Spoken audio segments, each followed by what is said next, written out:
हम लोग बात कर रहे थे आपका न्यायालयों के निर्णयों की सुसंगति, इस पर बात हो रही थी। सामान्य नियम देख रहा था और सामान्य नियम ये कह रहा था कि एक मामले में दिया गया निर्णय दूसरे मामले में विसंगत,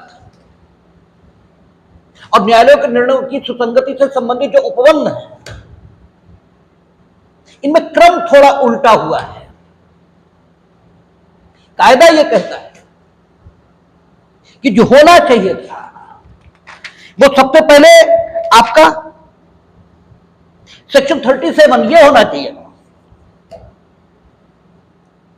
और पुराना एविडेंस एक्ट उसमें सेक्शन 43 यहां से शुरुआत होनी चाहिए। कायदा यह कहता है, क्योंकि 43 यह कहता है सामान्य नियम का प्रतिपादन वो कहां है, नए में सेक्शन 37 में, और पुराने में 43 में। सामान्य नियम क्या है कि न्यायालय के सब निर्णय विसंगत। सामान्य नियम तो यही है ना कि न्यायालय के सब निर्णय विसंगत, या तो उसका तो अस्तित्व खुद विवादित तथ्य हो, यानी उसका अस्तित्व खुद विवादित तथ्य हो, यानी यही तथ्य हो, फैक्ट इन डिस्प्यूट क्या हो, यही हो कि निर्णय स्वयं सही है या गलत। ऐसा तो नहीं है निर्णय विदाउट जुडिक्शन कोर्ट ने पारित किया हो, ऐसा तो नहीं है निर्णय न्यायालय को भ्रम में रखकर अर्थात कपट या दुरभिसंधि कल्यूजन इसके माध्यम से प्राप्त कर लिया गया। दुरभिसंधि यानी पक्षकारों ने परस्पर संधि कर रखी थी और वो संधि किसी को नुकसान पहुंचाने के लिए की थी। संधि के दो उद्देश्य हो सकते हैं, एक खुद को लाभान्वित करना और दूसरे को नुकसान पहुंचाना। अगर खुद को लाभान्वित करना संधि का उद्देश्य है तो इस संधि को दुरभिसंधि नहीं कहते, और दुरभिसंधि यानी कल्यूजन यह कब माना जाएगा, जब संधि है किंतु संधि का उद्देश्य नितांत अपवित्र है, गलत, किसी को नुकसान पहुंचाना यह उद्देश्य, और किसी को नुकसान पहुंचाने के उद्देश्य से न्यायालय को भ्रम में रखकर तथ्यों को छुपाकर यानी कपट करके निर्णय प्राप्त कर लिया गया, तो यह वाकई निर्णय नहीं है। ठीक है, यह निर्णय है ही नहीं, क्योंकि निर्णय का अर्थ है मामले के गुण दोष पर निर्णय, वो तो यह है नहीं। ये तो युक्ति से टेक्निक से हासिल किया गया निर्णय, और युक्ति और टेक्निक जैसे शब्दों का इस्तेमाल भी इस संदर्भ में गलत है, क्योंकि युक्ति और टेक्निक ये शब्द भी पॉजिटिव है, सकारात्मक, और इस शब्द का उपयोग भी सकारात्मक संदर्भ यानी अच्छाइयों को दर्शित करने में ही होना चाहिए। ठीक है, तो कायदा तो यह कहता है कि इन शब्दों का प्रयोग भी इस निर्णय के लिए नहीं किया जाना चाहिए, लेकिन फिर भी ठीक है, जस्ट टू अंडरस्टैंड, अगर निर्णय का अस्तित्व स्वयं विवादित तथ्य है तब तो वो प्रोसीडिंग जिसमें वो निर्णय दिया गया और ये प्रोसीडिंग जिसमें इस निर्णय को नलिफाइड करने के लिए संस्थित किया गया है, इस कार्यवाही में वो निर्णय दिया जाएगा, सुसंगत है, उसी का तो नेचर ये प्रश्नगत हुआ है कि वो निर्णय है या फिर पाखंड और धूर्तता से हासिल किया गया। ठीक है, एक समादेश, इसे निर्णय तो नहीं कहना चाहिए, जैसे आतंकवादी को इंसान नहीं कहना चाहिए, उसे इंसान नहीं कहा जा सकता, ऐसे इस निर्णय को निर्णय कैसे कहा जा सकता है, लेकिन यह निर्णय के प्रारूप में रखा है और जिस प्राधिकारी द्वारा घोषित है, तो इसकी घोषणा को अकृत करने का काम वही प्राधिकारी कर सकता है। इसलिए हमारे सामने कोई रास्ता नहीं कि हम सेक्शन 31 ये सारे में जाएं और लिखितों के रद्दकरण उस प्रावधान का उपयोग करके इस डिसीजन को नलिफाइड करें, और कोई रास्ता नहीं है हमारे पास। और मामला अगर दांडिक है तो 136 SLP, ठीक है, कॉन्स्टिट्यूशनल अपील 134 की। अगर कोई अपील नहीं बची है तो ठीक है, तो रास्ते आप कुछ भी अपनाइए, लेकिन यह निर्णय जो कपट से अभी प्राप्त किया गया है, द्रव्य संधि से प्राप्त किया गया है, इसका अस्तित्व तो स्वयं विवाद देखो, तो फिर इसे किसी पश्चातवर्ती कार्यवाही में साक्ष्य के तौर पर दिया जा सकता है, क्योंकि इसका अस्तित्व ही विवाद देख हुआ है। अदरवाइज सामान्य नियम यही है कि न्यायालय के निर्णय विसंगत हैं, जो एक कार्यवाही में दिए गए वे दूसरी कार्यवाही में नहीं दिए जा सकते। एक सिचुएशन और हो सकती है, और वो सिचुएशन कौन सी है? जबकि न्यायालय के निर्णय की सुसंगति से संबंधित जितने उपबंध हैं पीछे, उनमें से किसी उपबंध के अंतर्गत स्वयं सुसंगत हो रही हो। एक स्थिति वो हो सकती है जैसे पीछे हम लोग देखकर आए पुराने भारतीय साक्ष्य अधिनियम में धारा 14 और नए में 12,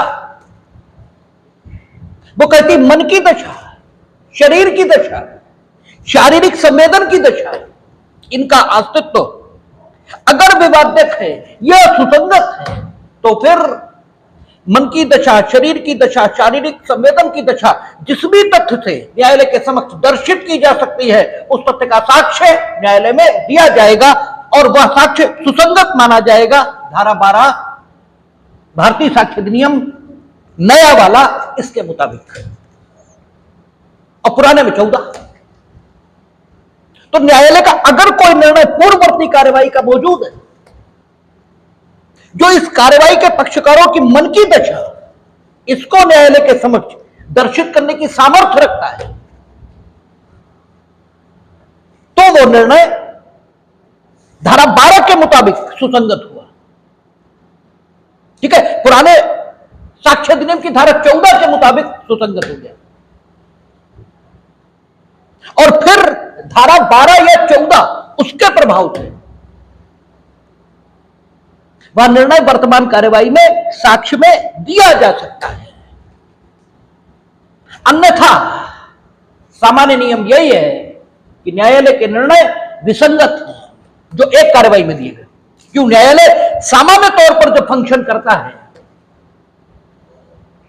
तो वो जजमेंट इन पर्सोनम पारित करता है, यानी वह न्याय निर्णय पक्षकारों के मध्य करता है।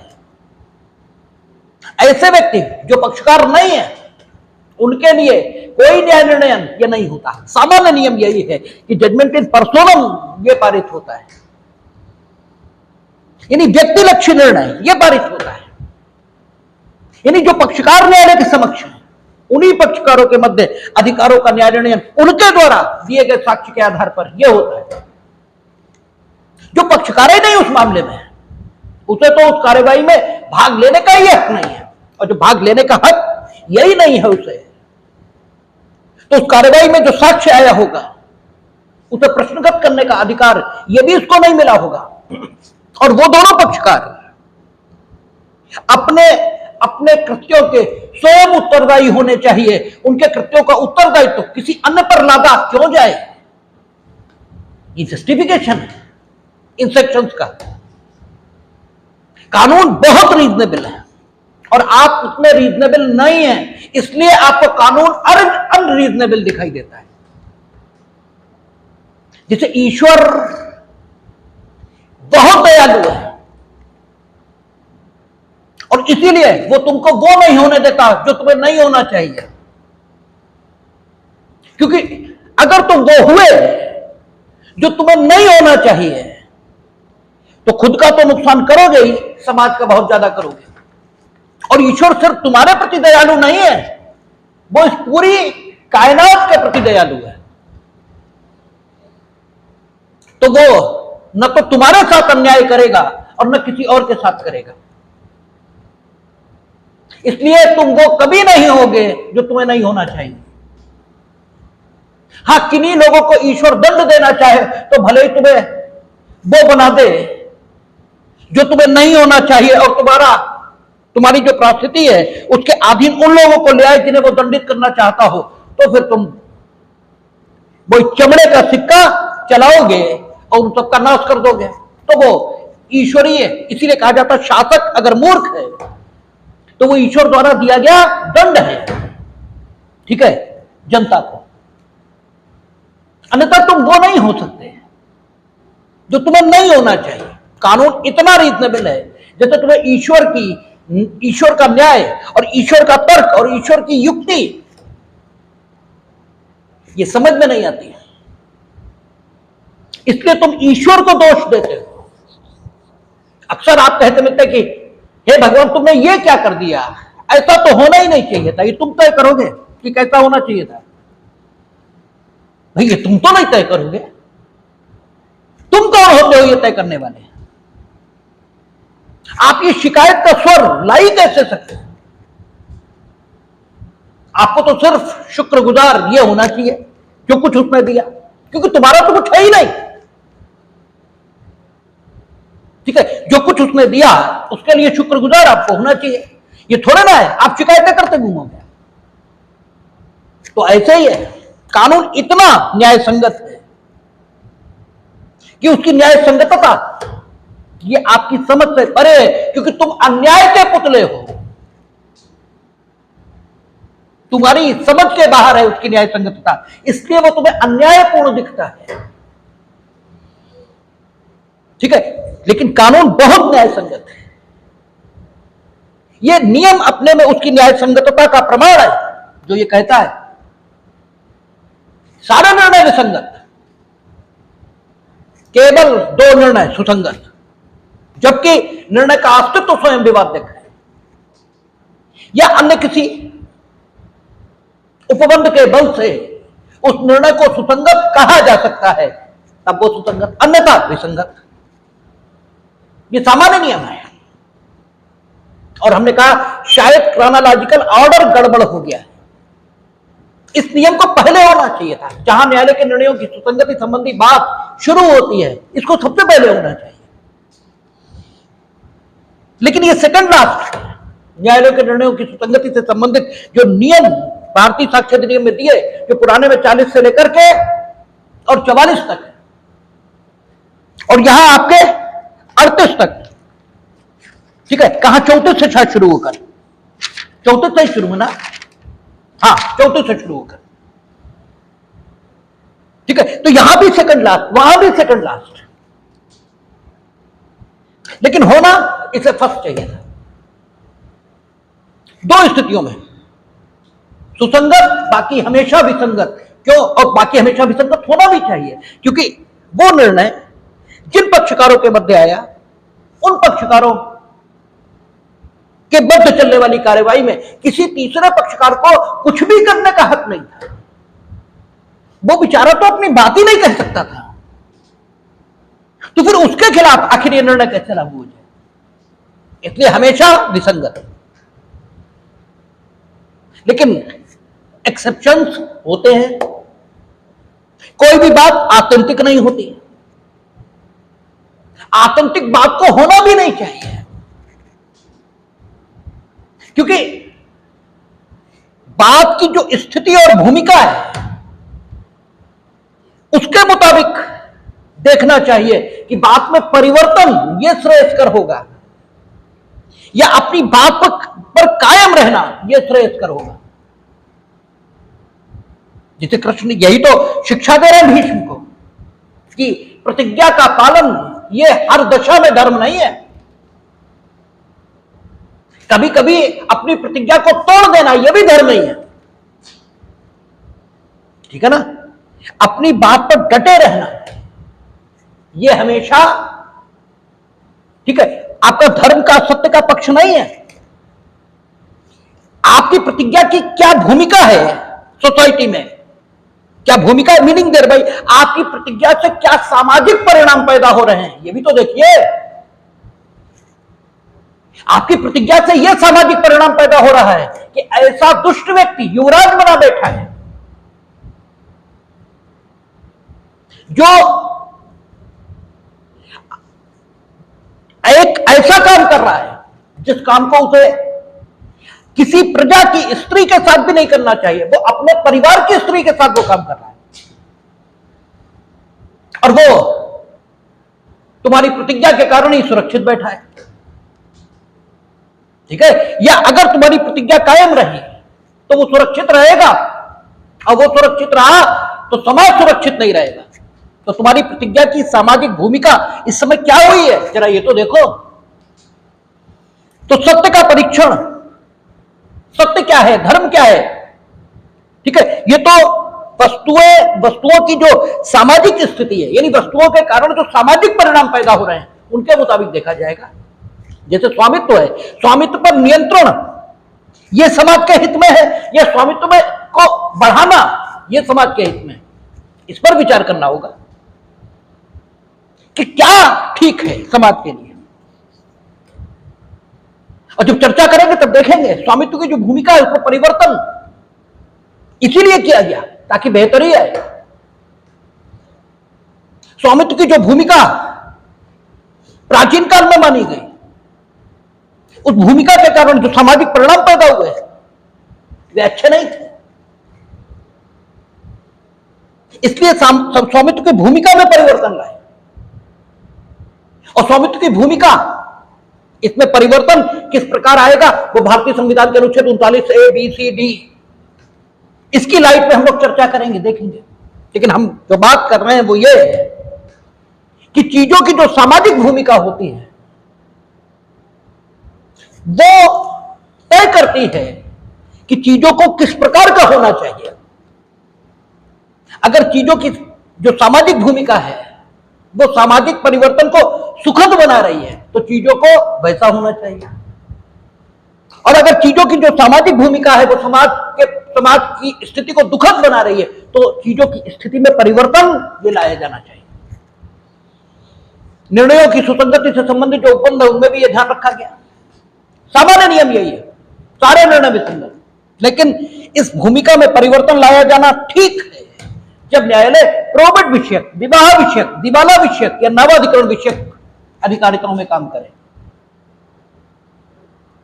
ठीक है। तब इस सामान्य नियम की भूमिका में परिवर्तन लाया जाना ये ठीक होगा, क्योंकि उससे सामाजिक स्थिति सुखद बनेगी। एक व्यक्ति, ठीक है, उसका परिवार,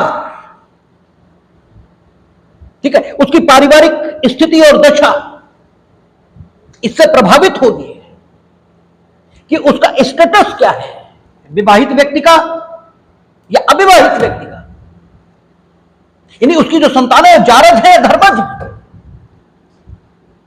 आधिकारिक तौर पर एक बार यह स्थिति डिक्लेयर होनी चाहिए, और जब वो स्थिति डिक्लेयर हो जाए तो उसे निश्चायक माना जाना चाहिए, उसे बार बार बदलाव की अनुमति नहीं मिलनी चाहिए, क्योंकि इससे सामाजिक शांति खतरे में पड़ जाएगी। हाँ, उसने अपनी सामाजिक हैसियत के बारे में जो घोषणा है, यानी जो निर्णय, डिग्री या आदेश है, वही दुर्विसंधि से प्राप्त कर लिया हो, वही गड़बड़ से प्राप्त कर लिया हो तो ठीक है, तो उसकी वह हैसियत है ही नहीं। सांपत्तिक विवाद ये सामाजिक शांति को भंग कर सकते हैं, और सांपत्तिक विवाद प्रोबेट विषयक अधिकारिताओं में न्यायालय जब काम करेगा, ठीक है, और किसी को प्रोबेट दे देगा, किसी की वसीयत संपदा के निस्तारण है, तो उसके द्वारा जो उसकी वसीयत संपदा का निस्तारण किया जाएगा, उसे अगर बार बार प्रश्नगत करने की इजाजत यह मिली तो समाज की शांति भंग होगी। इसलिए प्रोबेट विषयक, दिवाला विषयक, नवाधिकरण विषयक और विवाह विषयक 4 अधिकारिताएं उन्होंने स्वीकार की, और उन 4 अधिकारिताओं में कहा कि अगर इनमें निर्णय पारित किया है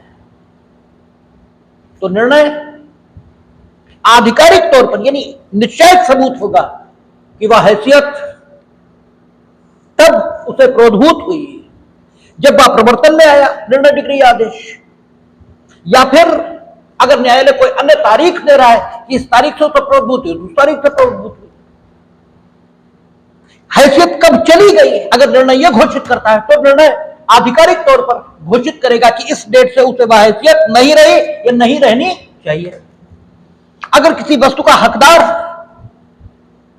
विनिर्दिष्टता नहीं, सामान्यता, न्यायालय का निर्णय यह घोषित कर रहा है किसी व्यक्ति को, तो न्यायालय का निर्णय यह बताएगा कि उस वस्तु पर हकदारी व्यक्ति को कब प्रोद्भूत है। एक अपवाद स्वीकार किया, दूसरा अपवाद उन्होंने तब स्वीकार किया जबकि निर्णय लोक प्रकृति के तथ्य का कथन ये करता है। किसी पूर्व कार्यवाही में वो निर्णय पारित हुआ, लेकिन कथन उसमें लोक प्रकृति के तथ्य का है, और उस लोक प्रकृति के तथ्य को दोबारा फिर किसी प्रोसीडिंग में विवादग्रस्त ये किया गया है। तो उस लोक प्रकृति के तथ्य के बारे में पूर्ववर्ती निर्णय में जो कथन मौजूद है वह सुसंगत तो है, किंतु धारा, ठीक है, आपका किसके 35 की भांति, धारा 35 की भांति निश्चय सबूत नहीं, सुसंगत है। और सुसंगत तथ्य, जो भी तथ्य सुसंगत होते हैं और जो तथ्य निश्चय सबूत होते हैं, उनकी प्रोबेटिव वैल्यू में फर्क हम लोग जब डेफिनेशन क्लास पढ़ रहे थे तब कर चुके हैं। यहां बार बार उस प्रोबेटिव वैल्यू को दोहराने की जरूरत नहीं है। तो सुसंगत तथ्य है, लोक प्रकृति का तथ्य है, क्योंकि लोक प्रकृति के तथ्य से संबंधित निर्णय दुर्भ संधि और कपट से आसानी से हासिल किए जा सकते हैं। इसी वजह से विधायिका ने जानबूझकर यह फर्क दोनों प्रकार के निर्णयों के बीच रखा है,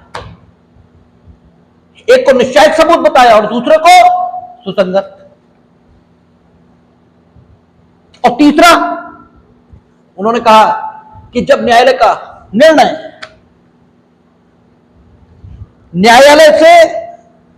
यानी पूर्ववर्ती बाद में निर्णय आ चुका तभी न्यायालय का निर्णय, नहीं तो है कैसे। और दोबारा फिर कोई कार्रवाई ये संस्थित हो गई, और वो कार्रवाई उन्हीं पक्षकारों के बीच उसी इशू पर है, या उन्हीं पक्षकारों से व्युत्पन्न अधिकार के अधीन दावा करने वाले व्यक्तियों के बीच। तो पूर्ण निर्णय जो रखा है वो न्यायालय से विचारण की शक्ति छीनता है। न्यायालय सेकंड सूट का विचारण नहीं कर सकता। कहां? सीपीसी धारा 11 स्पष्टीकरण शायद एक, धारा 11 में 8 स्पष्टीकरण है, उसका स्पष्टीकरण शायद एक, विचारण की शक्ति नहीं है। तो धारा 11 को प्रभाव देने के लिए यह सुसंगत घोषित किया। तो मुझे लगता है क्रोनोलॉजिकल ऑर्डर जैसा है निर्णयों की सुसंगति के संबंध में, शायद उससे कुछ अलग हटकर क्रोनोलॉजिकल ऑर्डर होता तो ज्यादा बेहतर था, लेकिन जैसा है हमें उसी रूप में देखना है। अब एक चीज और, न्यायालय के समक्ष जो पक्ष होते हैं, दो पक्षकार होते हैं न्यायालय के समक्ष। सबूत का पक्ष, ठीक है, सबूत का पक्ष प्राथमिक तौर से कौन सा होता है? जो वादी है वो। सामान्य, हालांकि यह सबूत का पक्ष बदलेगा भी, लेकिन चीजों को साबित करने का भार हमेशा उस पर होता है जो सकारात्मक बात कहता है। ये नियम आगे हम लोग पढ़ेंगे विस्तार से, यहां पर इसकी सूक्ष्म चर्चा ये कर रहे हैं। विस्तार से तो पुराने भारतीय संक्षेप नियम में धारा 101 से लेकर के और 106 और 7, 8 वो सारे उपबंध बहा दिए, नए में भी होंगे यथास्थान। लेकिन फिर भी एक सामान्य बात, एक सामान्य चर्चा वो यहां प्रासंगिक है, इसलिए कर रहे हैं। जो ये कहता है कि ऐसा है, ठीक है, जो ये कहता है ऐसा है, कहने का तरीका कुछ भी हो, जैसे कहने का तरीका ये हो सकता है कि तुम बदतमीज हो नहीं, कहने का तरीका नकारात्मक है या इंट्रोगेटरी है। हम आपसे पूछ रहे हैं क्या तुम बदतमीज नहीं हो, लेकिन हम कह रहे हैं कि तुम बदतमीज हो, ठीक है ना, कहे हम सकारात्मक कह रहे हैं, कहने का जो प्रारूप है वो इंट्रोगेटरी हो गया। कानून हमेशा तत्व पर ध्यान देगा, आप कह क्या रहे हो इस पर ध्यान देगा,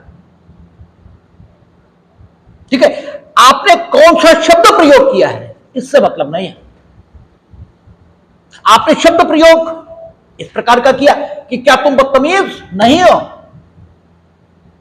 आपने वाक्य की रचना व्याकरण के सिद्धांतों के मुताबिक प्रश्नवाचक प्रारूप में कर दी, तो इससे जो सेंटेंस है इसका अर्थ या इसका शाब्दिक मूल्य ये तो नहीं बदल गया, ना इस सेंटेंस की प्रकृति इसमें कोई फर्क आ गया। कहे तो हम यही रहे हैं कि तुम बदतमीज हो, तो इसका मतलब यह है कि प्रारूप कोई अपनाया गया हो, लेकिन चीजों को साबित करने का भार उसी पर होगा जो सकारात्मक कथन करता है, अर्थात जो स्थितियों को जस का तस कथित करता है, या जो ये सूचना देता है न्यायालय के समक्ष कि स्थितियां अमुक क्रम में अवस्थित हैं, स्थितियां अमुक क्रम में व्यवस्थित हैं, या स्थितियां ये हैं, ठीक है ना, उस पर साबित करने का भार होता है। क्यों होता है उस पर? भाई ये भी सवाल है ना। असल में है क्या कि आपकी जिज्ञासाओं को अगर शांत नहीं किया जाएगा तो आपकी जिज्ञासाएं शांत न होने की दशा में आपका विश्वास कानून पर नहीं जमने देती है, और जब आपका विश्वास कानून पर नहीं होगा तो फिर वही होगा कि सुप्रीम कोर्ट 5 रिटें जारी करेगा फंडामेंटल राइट के प्रोटेक्शन के लिए, फिर तो वही होगा, क्योंकि प्रश्नों के जवाब के लिए फिर आप देर नहीं देखेंगे, फिर आप लोगों का मुंह ताकेंगे, ठीक है। और जबकि अगर लोगों ने अभी तक वैसा नहीं भी कहा है जैसा बेयर के आधार पर कहना संभव है, तो यह आपकी नैतिक ड्यूटी है कि आप वो कहें जो बेयर के आधार पर कहना संभव है। इसी को विधिक विकास ये कहा है। लीगल डेवलपमेंट क्या है? यही तो है कि अगर वो नहीं कहा गया अब तक जो कहा जाना चाहिए था बेयर के आधार पर, तो उसे कहना आपकी नैतिक जिम्मेदारी है। और आप मूर्खों की तरह सवाल करते हैं कि अभी तक तो न्यायालय ने कहा नहीं। अरे तो ये तो अपना भाग्य मानो कि तुम्हारे पास वो अवसर है, तुम्हें ईश्वर ने वो अवसर उपलब्ध कराया है कि तुम वो कहलवा सकते हो जो अब तक नहीं कहा गया, और आप अपनी क्षमता और विद्वता सिद्ध कर सकते हैं। लेकिन आप कहते हैं अब तक तो कहा ही नहीं। उलटवासी है, अजीब ही मूर्खता है। तो जो बात आप इस पर जो ये कह रहा है कि ये है, यानी जो सकारात्मक कथन कर रहा है, उस पर साबित करने का भार है। उस पर क्यों है साबित करने का भार? ये जिज्ञासा आपकी शांत होनी चाहिए। ये जिज्ञासा शांत नहीं होगी तो आप कानून पर विश्वास कभी कर ही नहीं पाएंगे,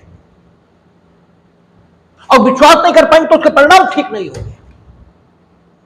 तो ये इसलिए होना चाहिए क्योंकि अगर आप जो कुछ कहते हैं उसे कहने के आधार आपके पास होते हैं। आप कह रहे हैं कि सूरज दिन है, तो इस कहने के आधार आपके पास हैं, क्योंकि बिना लाइट जलाए आपको ऑब्जेक्ट दिख रहे हैं। और आप शेर नहीं है, आप बिल्ली नहीं है कि आपकी आंखों में वो विशेषता पाई जाए कि आप रात्रिचर हो सके। आप रात्रिचर नहीं है, आप निशाचर नहीं है। और जब निशाचर नहीं है फिर भी चीजें दिख रही हैं बिना किसी अतिरिक्त प्रयास के, यानी प्रकाश की बिना कोई अतिरिक्त व्यवस्था किए, इसका मतलब दिन है, क्योंकि ऐसा दिन ही में होता है, ये आपको मालूम है। तो whatever you are saying you have the ground to say, ठीक है। वो चीज जो आप कह रहे हैं उसे कहने का आधार ये आपके पास है। तो जब आप ये कह रहे हो ये चोर हैं, तो इसे कहने का आधार भी तो आपके पास होगा। भाई आप कह रहे हो ना ये चोर है, ये तो कहती हम चोर है ही नहीं। ये चोर नहीं है ये कैसे दर्शित करें? क्योंकि ये हनुमान जी तो है नहीं कि सीना फाड़ दिखा दे, देखो हमारे मन में मस्तिष्क में कहीं भी चोरी का विचार नहीं है, तो संभव नहीं। आप कहते हैं ये चोर हैं, तो इनके चोर होने की जानकारी आपको मिली होगी ना, वो इनके किन्हीं कृत्यों से मिली होगी। तो वो कृत्य क्या है बताइए? तो ये तो आपके पास जानकारी होगी। तो साबित करने का भार किस पर होना चाहिए? उसी पे होना चाहिए। इसमें अन्याय क्या है? इसमें गलत क्या है? जिस पर होना चाहिए उस पे है। इसीलिए हम कह रहे कानून बड़ा न्याय संगत है। कानून इतना न्याय संगत है जिसका कोई हिसाब नहीं, और आप अन्याय के पुतले हैं, इसलिए आपको कानून की न्याय संगतता ये कभी दिखती नहीं, कभी समझ में नहीं आती। आप कानून पे ही करते हुए उसकी मजाक बनाते देखे जाते हैं, लेकिन वो बहुत शानदार चीज है। इसके अलावा ठीक बात और हो क्या सकती है? यही ठीक बात है, यही है। तो हमेशा जिस व्यक्ति पर यह साबित करने का हक है, जिस व्यक्ति पर, ठीक है, साबित करने का भार है, ये वो व्यक्ति है जो सकारात्मक बात कहता है। अब जो सकारात्मक बात कह रहा है ये झूठ भी कह सकता है, ये अपनी बातों को कहने के जिन आधारों को न्यायालय के समक्ष प्रस्तुत कर रहा है, उन बातों के खंडन का हक या उन बातों के संबंध में स्पष्टीकरण देने का हक उस पक्षकार को भी होना चाहिए। जिस पक्षकार को यह अपने द्वारा किए गए कथन और उसके समर्थन में दिए गए साक्ष्य के आधार पर दायित्व से भारित करना चाहता है, उस व्यक्ति को भी हक होना चाहिए कि वो इसके द्वारा प्रस्तुत किए गए साक्ष्य की विश्वसनीयता पर प्रश्न चिन्ह ये खड़ा कर सके। उसको भी हक होना चाहिए। न्याय की मांग ये है। तुमने एक साक्ष्य प्रस्तुत किया, भाई न्यायाधीश महोदय, उन्हें तो दोनों पक्षों के मध्य मामले की जानकारी वो तो साक्ष्यों से मिल रही है, वो व्यक्तिगत तौर पर थोड़े मौजूद थे। ठीक है, उन प्रश्नों के उत्पन्न होने के समय जो कार्रवाई में प्रश्नगत हुए, ठीक है ना, तो साक्ष्यों से जानकारी प्राप्त करो। तो अगर दूसरे पक्ष को हम कुछ बोलने का ही हक ये नहीं देंगे तो ये जानकारी ठीक है या गलत है ये तय कैसे होगा? तो अभी तक आपने न्यायालयों की निर्णयों की सुसंगति से संबंधित जितने उपबंध देखे, वे न्यायालय के निर्णय को सुसंगत बना रहे हैं कि न्यायालय का निर्णय कब कब सुसंगत ये बता रहे हैं। सुसंगत बता रहे, इसका मतलब उन्हें साक्ष्य में देने का हक यह रहेगा, और साक्ष्य में सामान्य तौर पर, ठीक है, वस्तुओं को कौन देता है? जो सकारात्मक बात कहता है। फिर अगर जिसने सकारात्मक बात कही उसने प्रथम दृष्टया अपनी बात के समर्थन में साक्ष्य दिया, जैसे उसने कहा कि इनने मारा, उसने एक, ठीक है, दुकानदार को परीक्षित कराया, उस दुकानदार ने आकर ये बताया कि जिस प्रकार के जहर से मृतक की मृत्यु होना कथित है, उस प्रकार का जहर इन्होंने मृतक की मृत्यु से कुछ समय पहले उसकी दुकान से खरीदा था। ये उसने बताया, ये सुसंगत है, तैयारी का भाग है, ये तो तैयारी आचरण, ये तैयारी का भाग है। वो दुकानदार न्यायालय के समक्ष आ गया, ठीक है। तो अब साबित करने के भार को जो सकारात्मक कथन करने वाले पक्षकार के ऊपर था, उसे प्रथम दृष्टया उस पक्षकार ने संतुष्ट कर दिया है। लेकिन न्याय करना है न्यायालय को,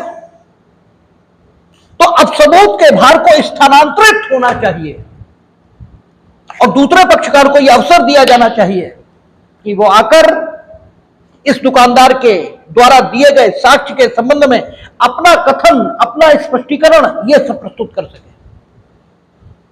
क्या आपका उस दुकानदार की से झगड़ा हो? क्या आपका ये दुकानदार उससे जलता हो? ऐसा कुछ हुआ ही ना हो। तो अपनी बात कहने का अवसर तो कम से कम सेकंड पार्टी को मिलना चाहिए। और ये बात इसी संबंध में सच नहीं है, ये हर संबंध में सच है। साक्ष्य के तौर पर जो कुछ दिया जाएगा जो कुछ भी दिया जाएगा उस सबकी विश्वसनीयता प्रश्नगत करने का हक यह सेकंड पार्टी को मिलना ही चाहिए। और अगर यह हक सेकंड पार्टी को आप नहीं दे रहे हैं तो आपने कुछ भी किया हो, कम से कम न्याय ये नहीं किया है। ठीक है, न्याय की ये मांग है कि इक्वल अपॉर्चुनिटी दोनों पक्षकारों को मिलनी चाहिए थी। इस दूसरे पक्षकार को यह हक होना चाहिए कि ये प्रश्नगत कर सके उस साक्ष्य को जो प्रथम पक्षकार ने प्रस्तुत किया। तो प्रथम पक्षकार ने निर्णय न्यायालय के ये प्रस्तुत किए, ठीक है ना, इसलिए प्रस्तुत किए क्योंकि वे निर्णयों की सुसंगति से संबंधित उपबंधों के अनुसार सुसंगत माने गए थे और न्यायालय में प्रस्तुत किए जा सकते थे। ठीक है, साक्ष्य के रूप में, इसलिए उसने वे निर्णय प्रस्तुत किए हैं न्यायालय में। तो इन निर्णयों के बारे में कुछ कहने का हक यह द्वितीय पक्षकार, इसे भी तो मिलना चाहिए, सेकंड पार्टी को भी तो मिलना चाहिए। तो जो लास्ट सेक्शन है निर्णयों की सुसंगति से संबंधित प्रावधानों में, वह लास्ट सेक्शन प्रतिपक्षी के अधिकार के संबंध में कि प्रतिपक्षी का हक क्या होगा जब भी कोई पक्षकार, कोई भी पक्षकार, दोनों में से कोई पक्षकार, सामान्य तौर पर वादी सबूत देता है, लेकिन एक्सेप्शनल सर्कमस्टांसेस में प्रतिवादी का दायित्व यह भी हो सकता है। हम लोगों ने देखा है 304B अभियोजन सिर्फ इतना साबित करेगा कि विवाहिता की मृत्यु विवाह के 7 वर्ष के भीतर हुई है। ठीक है, और कैसे हुई है, दाह के परिणाम स्वरूप, शारीरिक क्षतियों के परिणाम स्वरूप, या सामान्य परिस्थितियों से अन्यथा।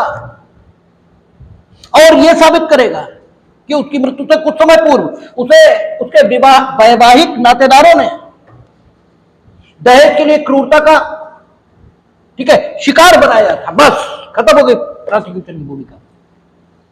इतना साबित करते ही अब डिफेंस की भूमिका शुरू हो गई। Now you will prove how she has got died, कैसे मरी, अब आप बताइए। ठीक है, तो साक्ष्य का भार सामान्यतः इस पक्ष पर होता है। अपवादिक रूप से यह भार बदल भी सकता है। हमने दांडिक मामले का उदाहरण दिया, माना नहीं, वहां साक्ष्य का भार बदल जाता है क्योंकि मानहानि में न्यायालय मानकर चलेगा कि वह कथन जो किया गया है वह झूठ है और मानहानिकारक है। जबकि मानहानि जिन शब्दों के माध्यम से की जाती है वो लाड़ में, प्यार में वैसे भी बोले जाते हैं। कहते हैं तुम बहुत है भाई, बदतमीज आदमी हो, कहते हैं। ये लाड़ भरा शब्द है, प्यार भरा शब्द है। ठीक है, तो ठीक है, लाड़ में कहा था आपने, प्यार में कहा था, ये तो पक्षकार तय करेंगे, मतलब पक्षकार बताएंगे और न्यायालय तय करेगा। ठीक है ना, इसी बात का तो मुकदमा है क्योंकि तुम कहते हो लाड़ में, प्यार में कहा, ये कहते हैं अपमानित करने के लिए कहा, और न्यायालय बाध्य है सामान्य अर्थों को लेने के लिए। तो सामान्य अर्थ के मुताबिक तो बदतमीज ठीक शब्द नहीं है, तो सामान्य रूप से हम ये मानकर चलेंगे तुमने लाड़ में, प्यार में नहीं कहा तो तुम साबित कर दो। यानी सबूत का भार एक्सेप्शनली शिफ्ट हो गया प्रतिवादी पर। तो सामान्य नियम यह होता है कि वादी पर सबूत का भार होता है, लेकिन एक्सेप्शनली यह सबूत का भार बदल सकता है। सिविल मामलों में भी, दांडिक मामलों में भी, स्थिति जो भी हो, सबूत का भार जिस पक्ष पर था उसने अपने सबूत के भार को डिस्चार्ज, जिसे हिंदी में उन्मोचित करना कहते हैं, उस भार को उन्मोचित करते हुए साक्ष्य के तौर पर न्यायालय के निर्णय ये प्रस्तुत किए। तो ऐसा साक्ष्य प्रस्तुत किए जाने की दशा में प्रतिपक्षी क्या हक रखेगा, इस संबंध में सेक्शन 38, ठीक है, नए भारतीय साक्ष्य अधिनियम का, और पुराने में सेक्शन 44, ठीक है, सेक्शन 38 और पुराने का सेक्शन 44 कह रहा वाद या अन्य कार्यवाही वाद या अन्य कार्यवाही का कोई भी पक्षकार, अन्य कार्यवाही में जमानत की प्रोसीडिंग, अन्य कार्यवाही में जितनी प्रोसीडिंग चलती हैं, क्योंकि दांडिक वाद और सिविल वाद इन्हें छोड़कर भी बहुत सारी कार्यवाहियां जो न्यायालय के समक्ष चलती हैं, सामान वापसी की कार्यवाही है, जमानत की कार्यवाही है, there are so many proceeding which are running before the court. ठीक है, और जिनको ये भारतीय साक्ष्य अधिनियम लागू है, क्योंकि न्यायालयों को लागू है, कुछ न्यायालयों को छोड़कर, वो हम लोगों ने देखा था।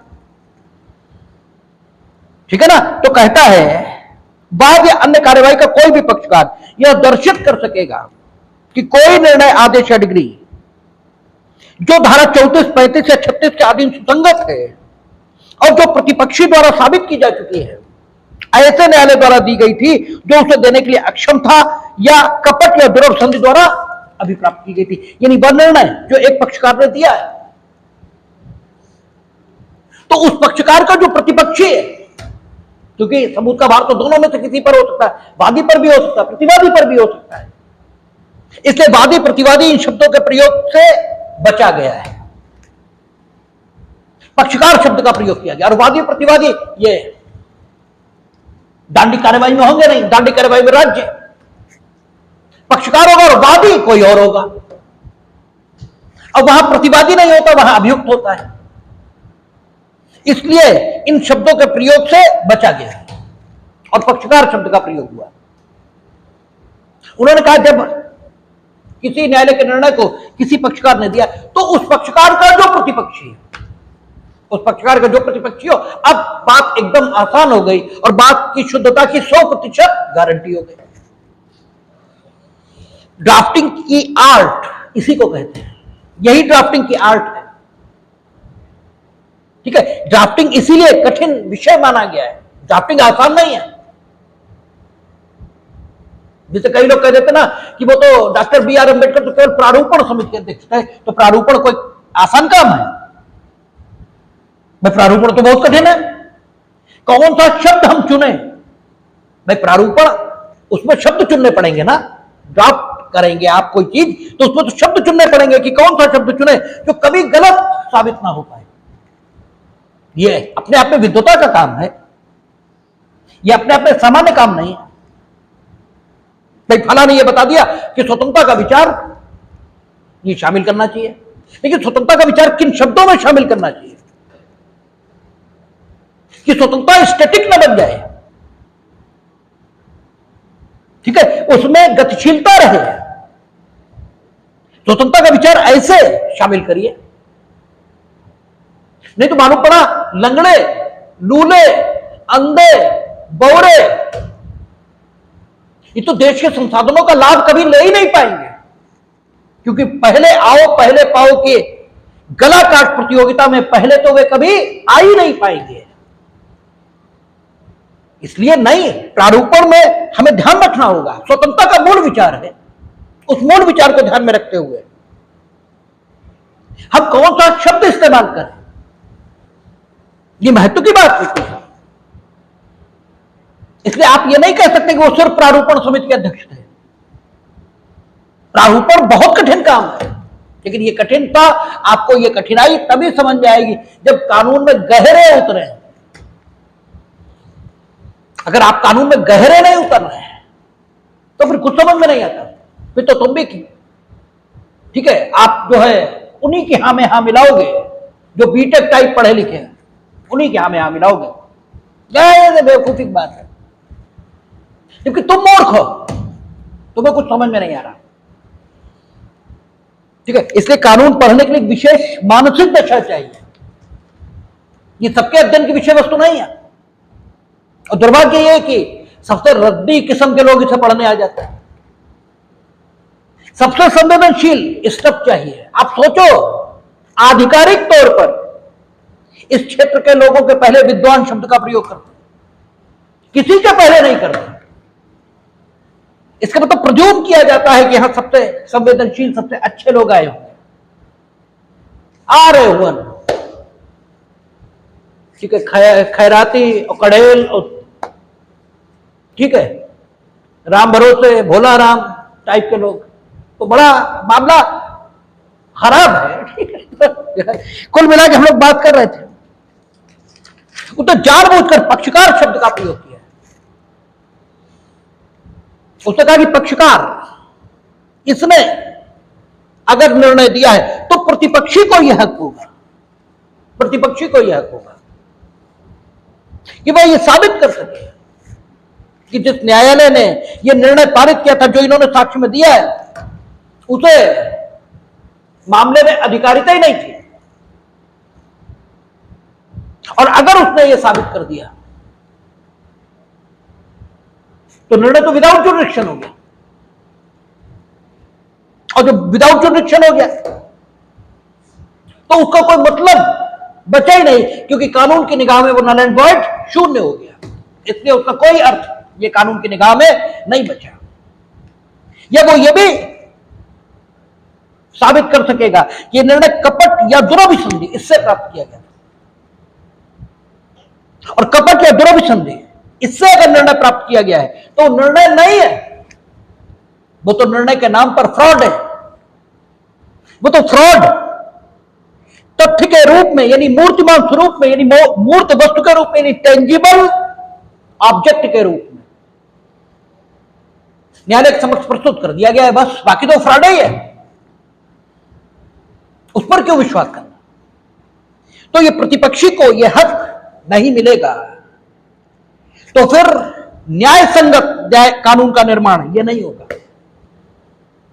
इसलिए इस सेक्शन के साथ प्रतिपक्षी के अधिकार को सुरक्षित किया गया, और यह न्यायालयों के निर्णयों की सुसंगति से संबंधित एक कंप्लीट कोड है भारतीय साक्ष्य अधिनियम में, और it is a very important, ये बहुत इंपॉर्टेंट है। आप अगर उठाएंगे एपीओ के पेपर तो हर साल नहीं तो हर दूसरे साल तो पूछ ही लिया गया होगा, ठीक है। और केवल उत्तर प्रदेश में नहीं, जितने प्रदेश हैं जहां जहां भारतीय साक्ष्य अधिनियम का पेपर लिया जाता है, न्यायालयों के निर्णयों की सुसंगति, it's a very important topic. ये हम लोगों ने खत्म किया। कल हम लोग बात करेंगे विशेषज्ञों की राय इस पर। विशेषज्ञ कौन है, उनकी ही राय का साक्ष्य ये ग्राह्य क्यों है, तथ्य के साक्षी इसकी राय का साक्ष्य ग्राह्य क्यों नहीं है। तथ्य के साक्षी इसकी राय का साक्ष्य ग्राह्य नहीं है, खूब इंपॉर्टेंट, खूब बात समझ लें। तथ्य का साक्षी राय नहीं देगा, तथ्य पर साक्ष्य देगा। तथ्य के साक्षी की राय ग्राह्य नहीं है, विशेषज्ञ की राय ग्राह्य। अच्छा, तो विशेषज्ञ की राय, उसके साक्ष्य को ग्राह्य करने का औचित्य क्या है, और उसकी राय का जो साक्ष्य है उसका प्रामाणिक मूल्य, उसकी एविडेंटरी वैल्यू ये क्या है, इस पर हम लोग कल बात करेंगे। और ये आम समाज के लिए बड़ी रुचि का विषय है। वो ये मानते हैं कि विशेषज्ञ साक्षी जो साक्ष्य देगा उस पर न्यायालय निर्णय करेगा, जबकि स्थिति एकदम उलट आएगी। विशेषज्ञ कौन मानेगा, डॉक्टर, वैज्ञानिक। आम समाज ऐसे मानता है कि विशेषज्ञों की राय पर न्यायालय चलेगा, जबकि यहां स्थिति एकदम उलट निकलेगी। देखेंगे, कल बात करेंगे।